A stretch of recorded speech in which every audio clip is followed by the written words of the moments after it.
국밥집 알바가 내 시계를 보더니 이렇게 말했습니다. 우리 엄마 시계랑 똑같아요. 그 말을 듣는 순간 나는 숟가락을 떨어뜨렸습니다.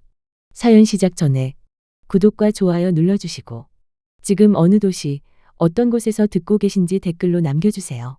그곳에 오늘 이야기의 복이 함께하길 진심으로 바라겠습니다. 서울의 오래된 주택가 골목. 점심시간도 지나 한산해진 오후였습니다. 검은 벤츠 한 대가 골목으로 천천히 들어왔습니다. 차에서 내린 남자는 네이비 정장에 광이 나는 구두를 신고 있었습니다. 머리카락에는 희끗한 새치가 섞여 있었지만 표정과 걸음에서는 여전히 힘이 느껴졌습니다. 최진우, 52살. 중견건설 회사의 회장이었습니다. 그의 손목에는 은은하게 빛나는 롤렉스 시계 하나가 채워져 있었습니다. 젊은 시절 무리에서 장만했던 그에게는 세상 무엇보다 특별한 시계였습니다. 원래라면 이런 골목에 들어올 일도 없었습니다. 늘 호텔 레스토랑, 한강뷰 레스토랑에서 식사를 하던 사람이었으니까요. 하지만 그날은 달랐습니다. 중요한 점심 약속이 갑자기 취소된 데다 배는 이미 한참 전에 꼬르륵 울기 시작했거든요. 차를 돌려 나가기에는 배가 너무 고팠습니다. 그때 눈에 들어온 간판 하나. 미라국밥. 세월을 그대로 맞아낸 나무 간판.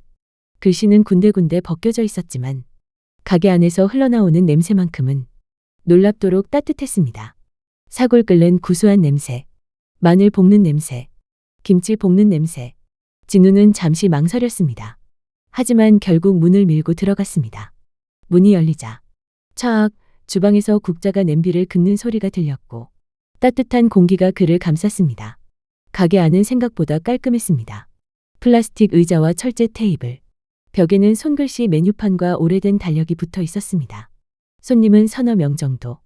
다들 허리를 굽히고 국밥을 먹는 중이었고 잠깐 그에게 시선을 주었다가 다시 자기 식사로 고개를 돌렸습니다. 진우가 구석자리에 앉자 앞치마를 두른 젊은 여자가 다가왔습니다. 20살 남짓, 동그란 눈에 말을 걸기 전부터 먼저 웃는 얼굴이었습니다. 어서 오세요. 그녀가 밝게 인사하며 물수건을 내려놓았습니다. 진우는 메뉴판을 들었다가 내려놓았습니다. 선택할 것도 없었습니다. 소고기 국밥 하나 주세요. 네, 소고기 국밥 하나요. 여자는 주문을 주방 쪽으로 건네고 돌아서려다 진우의 손목을 힐끗 보고 멈췄습니다. 저 시계. 그녀가 아주 작은 목소리로 중얼거렸습니다. 진우가 고개를 들었습니다. 네? 뭐라고요? 여자는 깜짝 놀라 두 손을 내저었습니다. 아니에요. 죄송해요. 금방 가져다 드릴게요. 그녀가 허둥지둥 주방으로 돌아가는 동안 진우는 무심코 자기 시계를 내려다봤습니다. 롤렉스 데이토나. 30살도 되기 전에 아르바이트와 대출까지 끌어모아 샀던 시계였습니다. 그에게는 시계라기보다 한 여자와의 기억이었습니다. 주방 쪽에서 아까 그 여자의 목소리가 들려왔습니다. 언니, 저 손님 시계 봤어요? 우리 엄마 시계랑 똑같아요. 뭐가 똑같다는 거야? 너네 엄마가 무슨 롤렉스를 차. 진짜예요. 모양도 똑같고 색도 똑같아요. 신기하죠? 진우의 눈썹이 살짝 찌푸려졌습니다. 한정판이었습니다.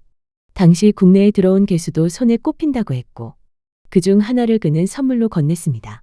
30년 전 자신의 첫사랑에게 설마 가짜 보고 똑같다고 하는 건가.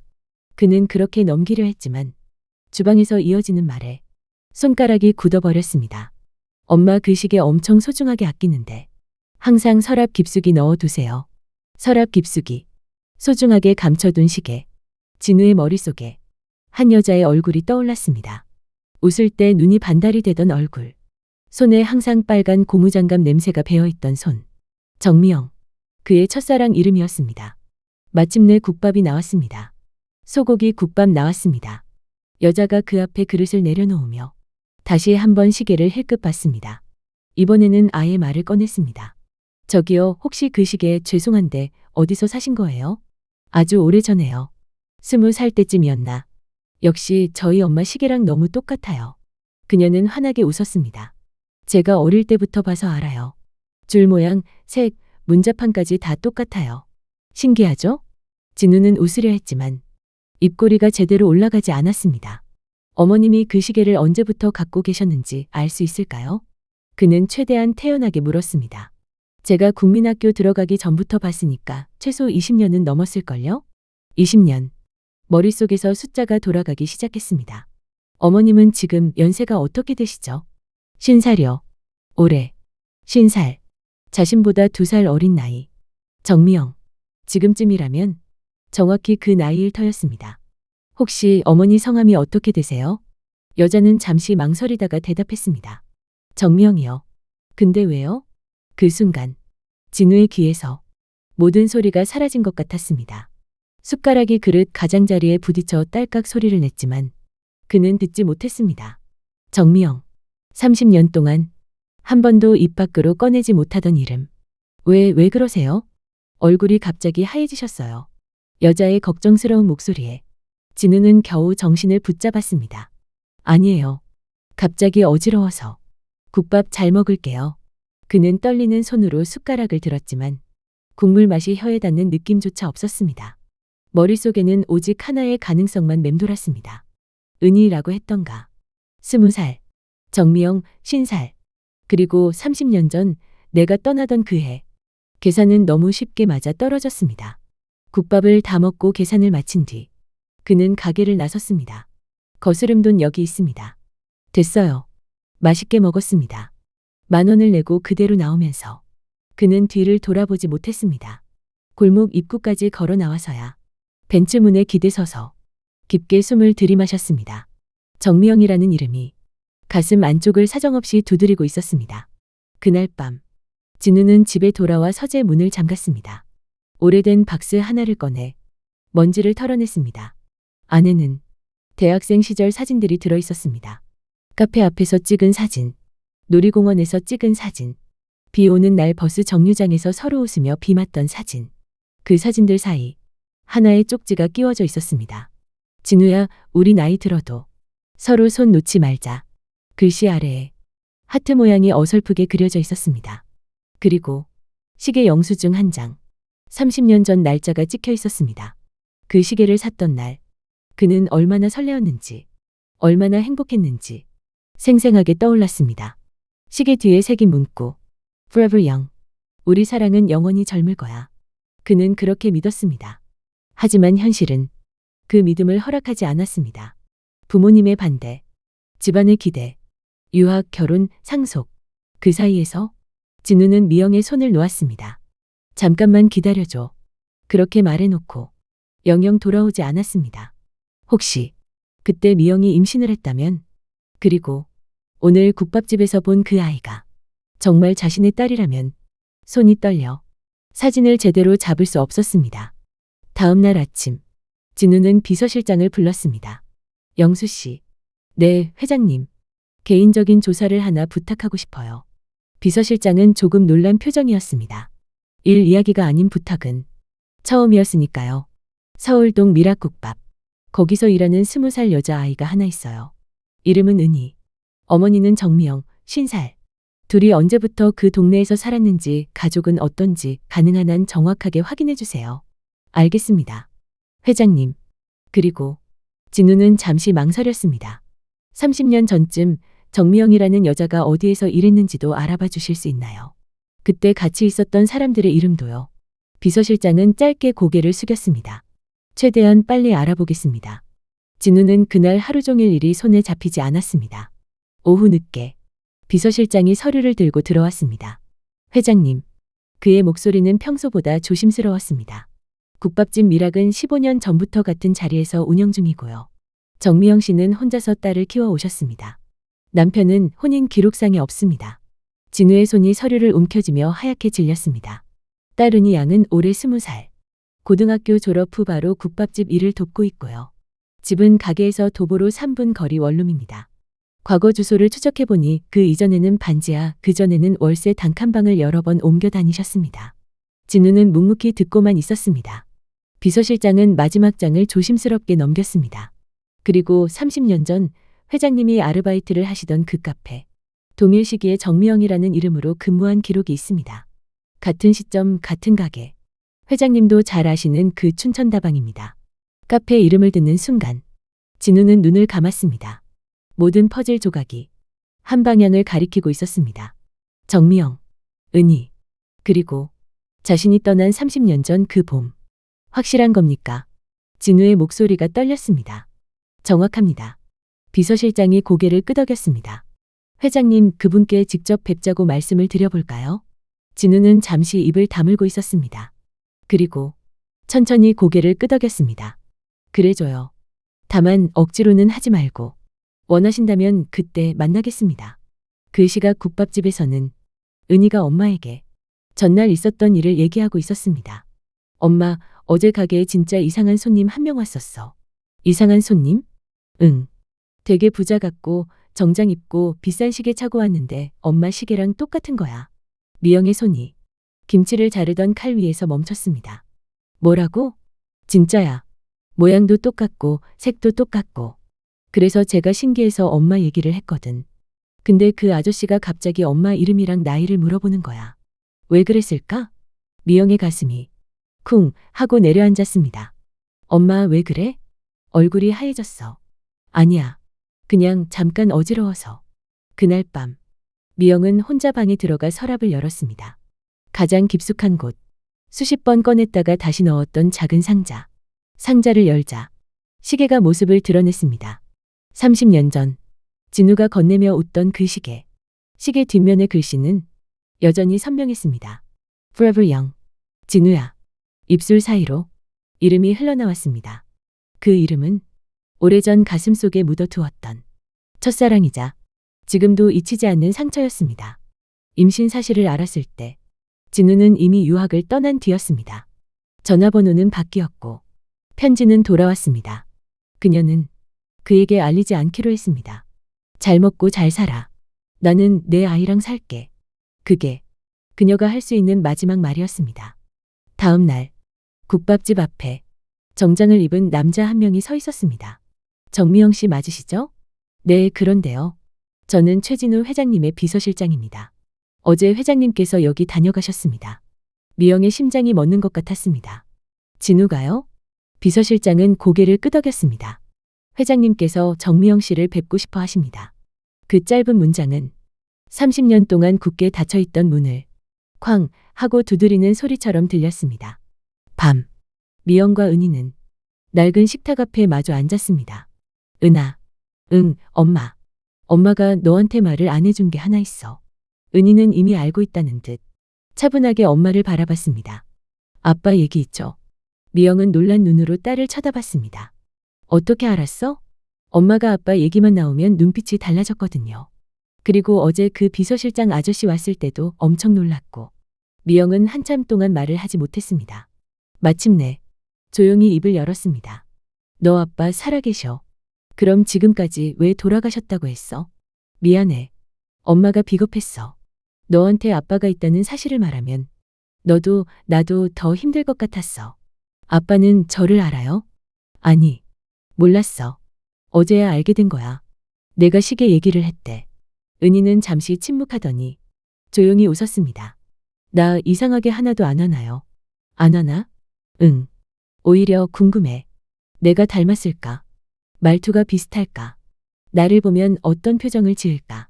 미영의 눈에 눈물이 고였습니다. 무섭지 않아? 조금 무서워.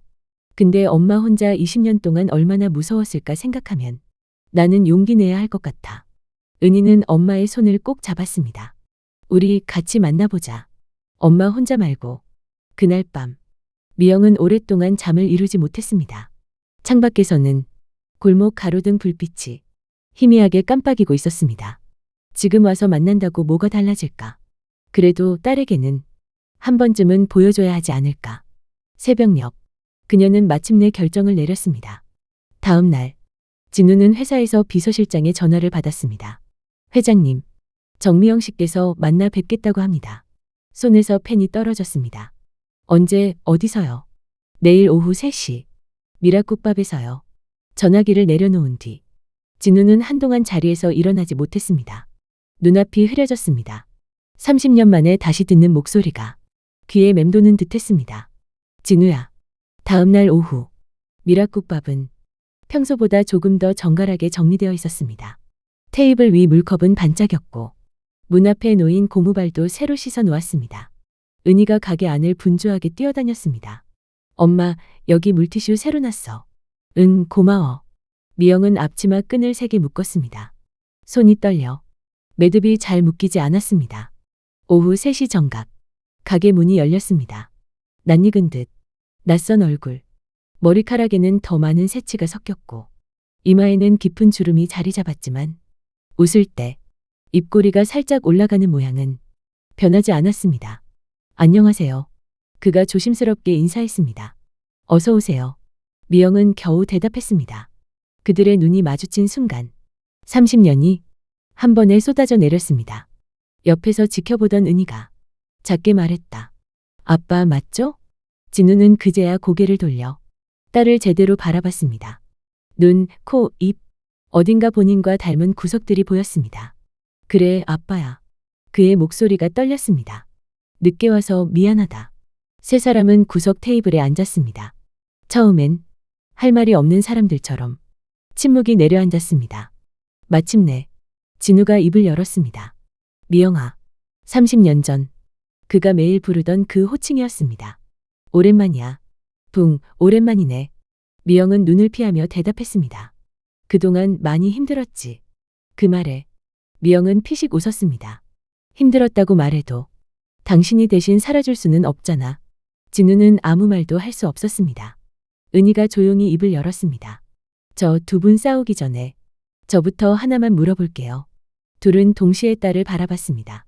아빠. 응. 저 버린 거 아니죠? 진우의 눈가가 붉어졌습니다. 아니야. 그는 단호하게 고개를 저었습니다. 아빠는 내가 있는지도 몰랐어. 그게 더 큰 죄지. 알고도 외면한 것보다 모르고 살아온 게 더 비겁한 것 같아. 미영은 고개를 숙였습니다. 그땐 말할 용기가 없었어. 당신이 떠난 뒤에야 내가 임신한 걸 알았어. 그때는 전화번호도 주소도 다 바뀌어 있었고. 진우는 그 말을 듣는 순간 숨이 막혔습니다. 그래도 찾아볼 수 있었을 텐데. 찾을 생각을 했어. 그때 미영의 눈빛이 날카로워졌습니다. 유학 가서 공부하고 돌아와서 회사 물려받고 부모님이 정해준 여자랑 결혼하고 그 중간에 단 한 번이라도 그 아이는 어떻게 됐을까 생각해 본 적 있어. 진우는 대답하지 못했습니다. 그녀의 말은 정확한 진실이었습니다. 엄마, 아빠. 다시 은희가 말했습니다. 그만 싸워요. 저를 불쌍한 아이로 만들고 싶지 않으시면. 미영과 진우의 입이 동시에 다물렸습니다. 저 아빠가 있다는 게 좋아요. 지금이라도. 너무 늦었지만 그래도 없다고 생각했는데 있다니까 이상하게 안도감이 들어요. 진우는 손을 떨며 딸의 손을 잡았습니다. 고맙다, 은하. 아빠 같은 사람을 아빠라고 불러줘서. 그는 잠시 숨을 고르고 말을 이었습니다. 앞으로 아빠로서 할 수 있는 걸 다 하고 싶어. 학비, 생활비, 미래 전부. 미영이 곧바로 말을 잘랐습니다. 돈으로 해결하려고 하지 마. 그런 뜻이 아니야. 나한텐 그렇게 들려. 또다시 공기가 싸늘해지려는 순간 은희가 엄마의 손을 꼭 잡았습니다. 엄마, 우리 기회를 한 번만 줘보자. 돈 때문이 아니라 나 때문에.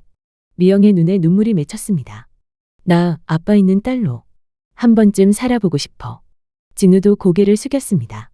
미영아, 지금 당장 용서해달라는 말 안 할게. 다만 은희 앞에서 서로만큼은 적이 되진 말자. 그것만 약속해 줄 수 있을까? 미영은 한참을 고민하다가 천천히 고개를 끄덕였습니다. 그래, 적처럼 지내지는 말자. 그것부터 해보자. 그날 이후 진우는 국밥집을 매일 찾아오지 않았습니다. 일부러 거리를 두었습니다.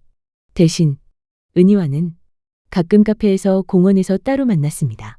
그들의 관계는 조심스럽게 하지만 꾸준히 가까워졌습니다. 아빠, 이제 국밥은 그냥 밥이 아니라 가족의 맛이에요. 어느 날 은희가 웃으며 말했습니다. 몇 주가 지났을 때 이번에는 미영이 먼저 전화를 걸었습니다. 진우야. 진우는 전화를 받자마자 자리에서 벌떡 일어났습니다. 응, 미영아. 국밥 먹으러 와. 지금? 사람 적은 시간으로 와. 오늘 저녁. 그날 저녁. 진우가 문을 열고 들어왔을 때 가게 안에는 손님이 한 명도 없었습니다. 테이블 하나에 김이 모락모락 나는 국밥 3그릇이 놓여 있었습니다. 앉아. 미영이 짧게 말했습니다. 셋은 한 테이블에 둘러앉았습니다. 이번에는 묵묵히 국밥을 함께 떠넣었습니다. 국물 김 사이로 정적이 흘렀습니다. 먼저 입을 연 사람은 미영이었습니다. 생각해봤어. 진우와 은희가 동시에 그녀를 쳐다봤습니다. 우리 다시 시작해볼까? 진우의 손이 숟가락을 쥔 채 멈췄습니다. 정말? 근데 조건이 있어. 말해. 20살 연애하던 때로 돌아가자는 소리 안 할 것. 그때처럼 뜨겁게 못 산다고 실망하지 말 것. 지금부터는 우리 셋이 기준이라는 거. 너, 나 그리고 은희. 진우의 눈에 눈물이 맺혔습니다. 그 정도 조건이면 평생 지킬 수 있을 것 같다. 은희는 고개를 끄덕이며 웃었습니다. 나도 조건 있어요. 뭔데? 싸울 거면 내 앞에서 하지 말기. 나 몰래 카톡으로 하든가.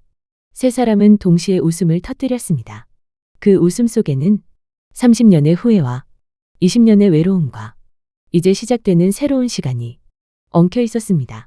몇 달 뒤 국밥집 한켠에서 작고 따뜻한 상견례가 열렸습니다. 자, 한 잔들 하시죠. 진우가 소주 잔을 기울이며 말했습니다. 아니, 회장님이 이런 데서 이렇게 소주를.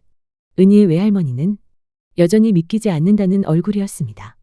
유명한 회사 회장이 딸의 국밥집에서 소주를 따라주고 있었으니까요. 시간은 흘렀고 어느새 사람들은 그들을 한 가족으로 받아들이기 시작했습니다.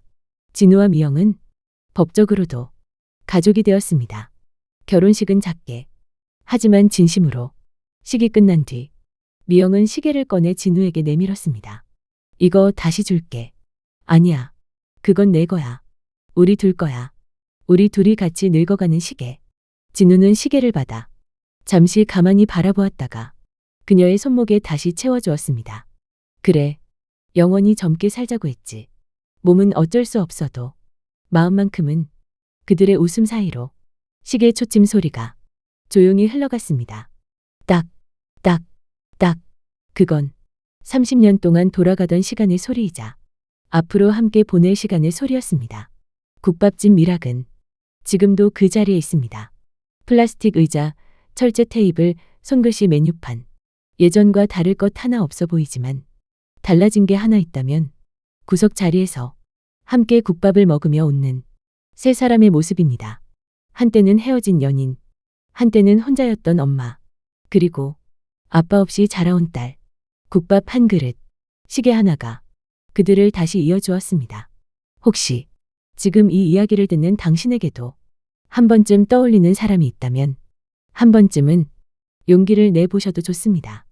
인생에서 제일 큰 행복이 가장 우연한 골목에서 가장 소박한 국밥집에서 기다리고 있을지도 모릅니다.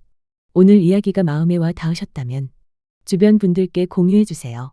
당신의 한 번의 공유가 누군가의 마음을 따뜻하게 덮어줄지도 모릅니다.